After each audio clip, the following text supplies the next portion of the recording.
Hello all. आज की इस वीडियो में हम बात करेंगे कैनाल स्टीनोसिस या स्पाइनल स्टीनोसिस के बारे में। स्टीनोसिस का मतलब नैरोइंग होना, कैनाल का मतलब स्पाइनल कैनाल। जब स्पाइनल कैनाल जो स्पाइनल कॉर्ड के जहाँ से निकलती है उसका नैरो हो जाना स्पाइनल कैनाल स्टीनोसिस होता है। स्पाइनल कैनाल स्टीनोसिस काफ़ी सामान्य रूप से देखे जाने वाली मनकों की तकलीफ है। स्पाइनल कैनाल स्टीनोसिस का क्या मतलब होता है? इसका मतलब है यानी मनकों की जो नस है उसके लिए जो निकलने की जो जगह होती है वो धीरे धीरे कम हो जाती है। यानी स्पाइनल कैनाल जहाँ से नस निकल रही है वो एरिया स्पाइनल कैनाल जो है वो धीरे धीरे कम हो जाती है। उसका जो डायमीटर है नॉर्मल डायमीटर से कम हो जाता है। इस वजह से स्पाइनल कैनाल स्टीनोसिस की दिक्कत आनी शुरू हो जाती है। जैसे आप डायग्राम में देख सकते हैं, ये एक हमारी हेल्दी स्पाइन है, दूसरी हमारी स्पाइनल स्टीनोसिस है। स्पाइनल कॉर्ड के पास से स्पाइनल कैनाल निकल रही है जहां से नस निकलती है। अगर वो नैरो हो जाता है, इस डायग्राम में आप देख सकते हैं, दूसरे डायग्राम में उसका जो डायमीटर है, जो चौड़ाई है वो कम हो गया है, जिस वजह से यहाँ पर नस दब जाती है। नस को इतनी जगह नहीं मिल पाती, जिस वजह से अगर वो गर्दन के नस दब रही है तो हाथों में दर्द आता है, और अगर वो लोअर बैक पे लंबर रीजन की नस दब रही है तो बैक से होते हुए, थाई से होते हुए फिंगर तक नीचे तक दर्द आता है। तो कैनाल स्टीनोसिस में जो स्पाइनल कैनाल होती है, स्पाइनल कॉर्ड के पास से स्पाइनल कैनाल निकलती है, उसका जो नॉर्मल डायमीटर है उससे वो कम हो जाता है, जिस वजह से वहां से जो नस निकल रही है वो उस जगह पे दब जाती है, उसको इतनी जगह नहीं मिल पाती, जिस वजह से लोअर बैक की या गर्दन की दिक्कत आनी शुरू हो जाती है। इसके लक्षण कभी सामान्य होते हैं तो कभी कभी ये गंभीर रूप भी धारण कर लेते हैं। जैसे हाथों में दर्द के साथ साथ झंझनाहट होना, सूनापन होना, मांसपेशियों में कमजोरी होना, कभी इसका दर्द तेज उठता है तो कभी बिल्कुल ही खत्म हो जाता है। फिर हम बात करते हैं स्पाइनल स्टीनोसिस कितने प्रकार के होते हैं। ये दो प्रकार के होते हैं, पहला सर्वाइकल स्टीनोसिस, दूसरा लंबर स्टीनोसिस। सर्वाइकल स्टीनोसिस गर्दन में होता है। हमारी गर्दन में जो सर्वाइकल स्पाइनल कॉर्ड निकल रही है वहां से जो सर्वाइकल कैनाल है उसका डायमीटर कम हो जाता है। हम देखेंगे कि नॉर्मल डायमीटर होता है सर्वाइकल कैनाल का 17 mm से 18 mm। तो जब ये 12 mm से 14 mm या इससे भी कम हो जाता है इसका कैनाल का डायमीटर, तो इस वजह से वहाँ की नस दब जाती है और हाथों में दर्द आना शुरू हो जाता है, झंझनाहट, सुनापन, जिसे हमने सर्वाइकल स्टीनोसिस कहा है। दूसरा है लंबर स्टीनोसिस। हमारे लोअर बैक पे हमारे लंबर रीजन की जो स्पाइनल कॉर्ड है वहां से स्पाइनल कैनाल निकल रही है, उस स्पाइनल कैनाल का डायमीटर कम हो जाता है, उसकी जो चौड़ाई है वो कम हो जाती है।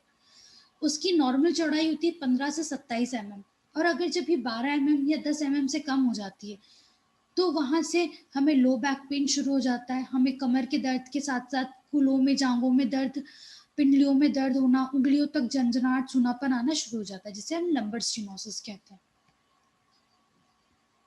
अब ये किन कारणों की वजह से होता है? इसके कारण है पेजेट्स डिजीज। अगर हमारी जो हड्डी है वो धीरे धीरे बढ़ती जा रही है उम्र के साथ साथ, घिस रही है हड्डियाँ या बहुत ज़्यादा बढ़ रही है, इस वजह से भी स्पाइनल कैनाल पे प्रेशर पड़ता है, हमारी नस दबती है और स्पाइनल कैनाल स्टीनोसिस होने की दिक्कत होती है। जैसे जैसे एज बढ़ती जाती है, जो जोड़ है, हड्डियों के जो जोड़ है, हमारे इंटरवर्टिब्रल डिस्क है, हमारे कार्टिलेजेस हैं, उन सब का नॉर्मल वियर एंड टियर होने लग जाता है, जिस वजह से भी ये दिक्कत आनी शुरू होती है। इंटरवर्टिब्रल डिस्क जो है वो बाहर निकल जाती है, जिसे हमने स्लिप डिस्क कहा है, उस वजह से भी दिक्कत आती है। अगर फ्रैक्चर हो गया हमारे स्पाइन का, या ऑस्टियोपोरोसिस है, उस वजह से भी दिक्कत आती है। अगर छोटे छोटे फेसेट जॉइंट्स में हमें वो छोटे छोटे पानी के फफोले उठ रहे हैं, इस वजह से भी होता है। जो स्पाइनल नर्व निकल रही है वहां से उस पर कंप्रेशन आता है। बाय बर्थ भी होती है दिक्कत।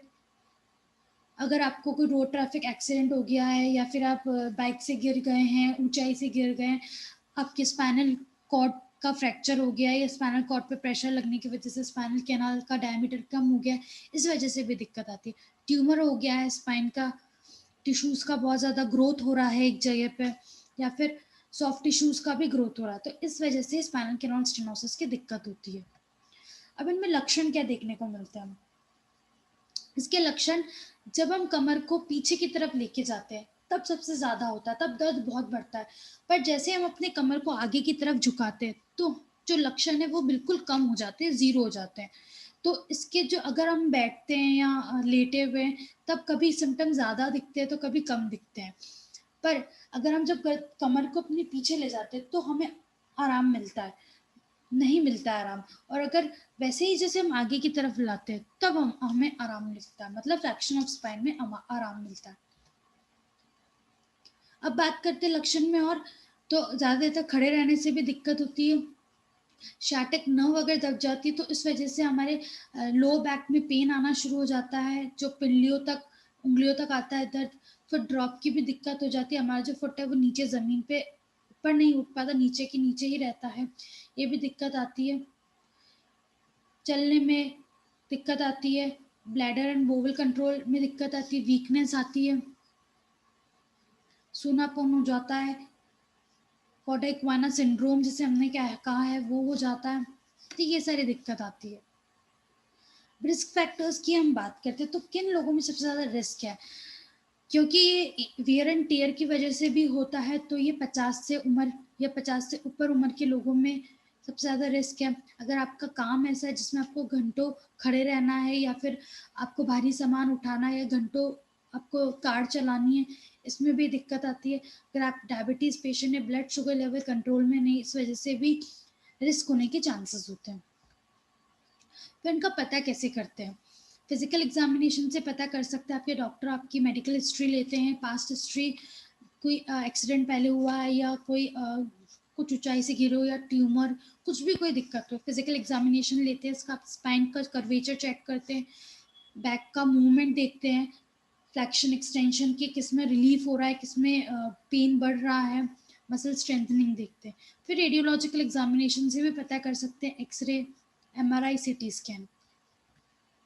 फिर ट्रीटमेंट की बात करते हैं तो अगर दर्द स्टार्टिंग का ही आपको पेन, अगर अक्यूट पेन है, स्टार्टिंग का दर्द है, तो उसमें आप सिर्फ पेन रिलीवर्स देंगे, आप ठीक हो सकते हैं। उसके लिए आपको aspirin, acetaminophen, anti depressants, opioids, muscle relaxants, corticosteroid के इंजेक्शंस, एनेस्थेटिक्स, ये सब भी ले सकते हैं।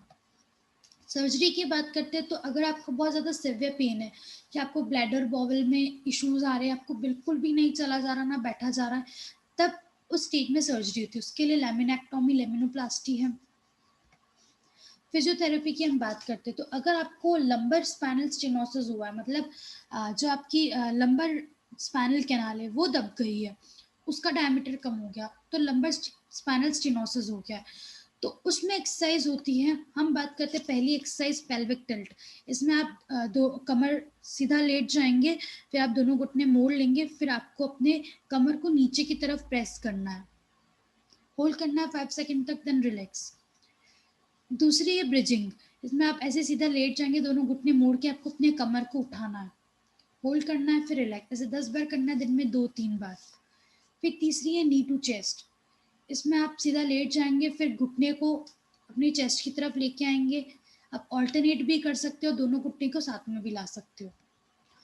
चौथी है लोअर ट्रंक रोटेशन। इसमें आप अपने दोनों घुटने को मोड़ लेंगे, अपने दोनों घुटने को अगर लेफ्ट में ले जा रहे हो तो गर्दन को राइट में लेके आना है, ऐसे ऑल्टरनेट करना है आपको 10 बार। पांचवी है हैमस्ट्रिंग स्ट्रेच। इसमें आप एक पैर सीधा रखेंगे या मोड़ लेंगे, और एक पैर को, जिसकी आपको स्ट्रेचिंग करनी है, उसको उसके दोनों थाइस को साइड से पकड़ के अपने हाथों से, फिर आप अपने पैरों को सीधा करने की कोशिश करेंगे, होल्ड करेंगे 5 सेकंड तक, फिर रिलैक्स। फिर है काफ स्ट्रेचिंग। इसमें आप सीधा लेट जाएंगे, आपको सहारा लेके बैठना है, या फिर आप अगर ऐसे भी बैठते हो तो आपको अपनी बैक स्ट्रेट रखनी है। फिर आपको ऐसे पंजों पे दोनों टॉवल को रख के, दोनों हाथों से पकड़ के आपको पंजों को अंदर की तरफ खींचना है टॉवल के माध्यम से, होल्ड करना है, फिर रिलैक्स। अगर अगर सर्वाइकल स्पाइनल स्टीनोसिस है तो उसके लिए एक्सरसाइज है neck active range of motion exercise. इसमें आपको नेक को नॉर्मल मूवमेंट करना है, आगे की तरफ लेके आना है, पीछे ले जाना है, साइड में फ्लेक्शन करना है, रोटेशन करना है, क्लॉकवाइज एंटी क्लॉकवाइज डायरेक्शन में। फिर चिन टक एक्सरसाइज, इसमें आपको गर्दन स्ट्रेट रखनी है, अपनी बॉडी स्ट्रेट रखनी है, फिर आपको अपने चिन को इन करना है, होल्ड करना है 5 सेकेंड तक, 10 सेकेंड तक, फिर उसके बाद 10 बार करना है, दिन में 2-3 बार। फिर है सीटेड शोल्डर श्रग, इसमें आप कंफर्टेबली बैठ जाएंगे, आप दोनों कंधे को ऊपर की तरफ लेके आएंगे, होल्ड करेंगे, फिर नीचे लाएंगे, ऐसे 10 बार करेंगे। फिर है कॉर्नर स्ट्रेच और स्टैंडिंग शोल्डर क्रंचेस, इसमें आप दोनों हाथों को ऐसे दीवार पे रख देंगे, फिर आपको अपनी बैक पूरी स्ट्रेट रख के ही आगे की तरफ आना है, होल्ड करना है, फिर रिलैक्स। बैकवर्ड शोल्डर श्रग्स, इसमें आप अपने कंधे को ऊपर लाके पीछे ले जाएंगे, फिर वापस ऊपर लाएंगे, पीछे ले जाएंगे। फिर आपको नेक स्ट्रेचिंग करनी है, ट्रेपेजियस मसल स्ट्रेचिंग, इसमें आप कंफर्टेबली चेयर पे बैठ जाएंगे। अगर आपको राइट साइड की स्ट्रेचिंग करनी है तो आप अपने लेफ्ट हाथ को चेयर से साइड में पकड़ लेंगे और अपने लेफ्ट हाथ को राइट कान के ऊपर रख लेंगे, फिर आपको अपने हाथों से अपनी गर्दन को साइड में लेके आना है अपने लेफ्ट शोल्डर की तरफ, होल्ड करना है जहाँ तक कंफर्टेबल स्ट्रेच आए, फिर रिलैक्स। होम केयर की हम बात करते हैं कि एक्सरसाइज आपको डेली करनी है, वॉक भी करनी है आपको थोड़ी थोड़ी। अगर आप स्टार्टिंग में 10 मिनट करते हैं, फिर बढ़ाओ आप 15 मिनट्स, 20 मिनट, एटलीस्ट 30 मिनट्स तक लास्ट आपको एक दिन में वॉक करनी है। गर्म या ठंडे का सेक करो, अगर सूजन है तो आप बर्फ का सेक करो ताकि जो सूजन है वो कम हो। गुड पोस्चर रखो, अपना पोस्चर जो स्ट्रेट रखो। जब भी आप बैठते हो, अगर आप चेयर पे बैठ रहे हो या आप बैट पे बैठ रहे हो तो आपको पिलो लगा के बैठना, अपनी बैक को स्ट्रेट रखना है। सपोर्टिव बैक बेल्ट होता है वो आपको फिर लगाना है, आपको अच्छे गद्दे पे सोना है, कुछ भारी सामान नहीं उठाना है। कुछ छोटा मोटा सामान नीचे से उठाते हो तो आपको दोनों घुटने मोड़ के उठाना है, अपना वेट नहीं बढ़ाना है, भारी सामान बिल्कुल नहीं उठाना है स्टार्टिंग में तो। और अपने गर्दन में और कमर में बहुत ज़्यादा दिक्कत है तो नेक का बेल्ट होता है, गर्दन का कॉलर आता है, वो आपको पहनना है जब भी आप काम कर रहे हैं। और ज़्यादा तक खड़े रहना या बैठना नहीं है, हर 15-20 मिनट के बाद आपको अपना पोस्चर चेंज करना है। Thank you.